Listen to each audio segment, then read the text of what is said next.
सांपों की जीभ क्यों होती है कटी हुई?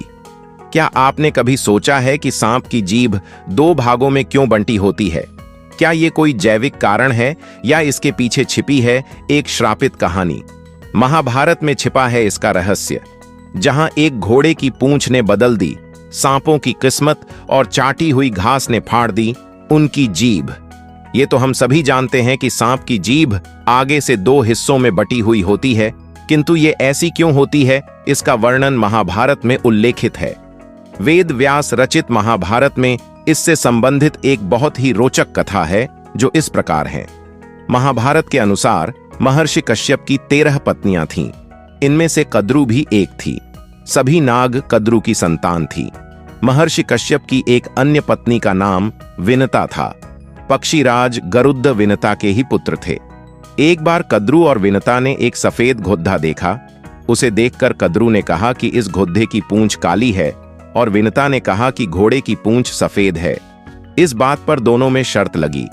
तब कद्रू ने अपने नाग पुत्रों से कहा कि वे अपना आकार छोटा कर घोड़े की पूंछ से लिपट जाएं, जिससे उसकी पूंछ काली नजर आए और वह शर्त जीत जाए। कुछ सर्पों ने ऐसा करने से मना कर दिया।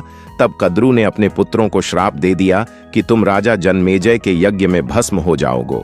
श्राप की बात सुनकर सांप अपनी माता के कहे अनुसार उस सफेद घोड़े की पूंछ से लिपट गए, जिससे उस घोड़े की पूंछ काली दिखाई देने लगी।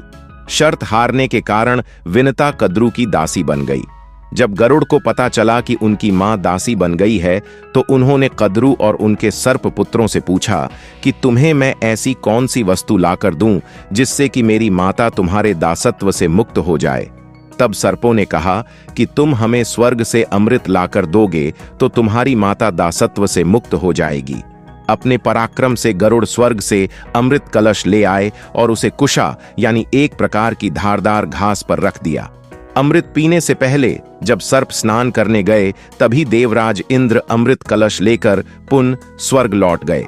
यह देखकर सांपों ने उस घास को चाटना शुरू कर दिया जिस पर अमृत कलश रखा था। सर्पों को लगा कि इस स्थान पर थोड़ा अमृत का अंश अवश्य होगा, लेकिन घास नौकीली होने के कारण सभी सर्पों के जीभ के 2 टुकड़े हो गए। अगर आपको यह पौराणिक कथा रोचक लगी हो, वीडियो को लाइक जरूर करें। ऐसी ही अद्भुत कहानियों के लिए चैनल को सब्सक्राइब करें और कमेंट करके बताएं, क्या आप ऐसी और पौराणिक कथाएं जानना चाहेंगे? सांप की जीभ की ये कहानी आपको कैसी लगी? एक शब्द में जरूर बताएं। धन्यवाद।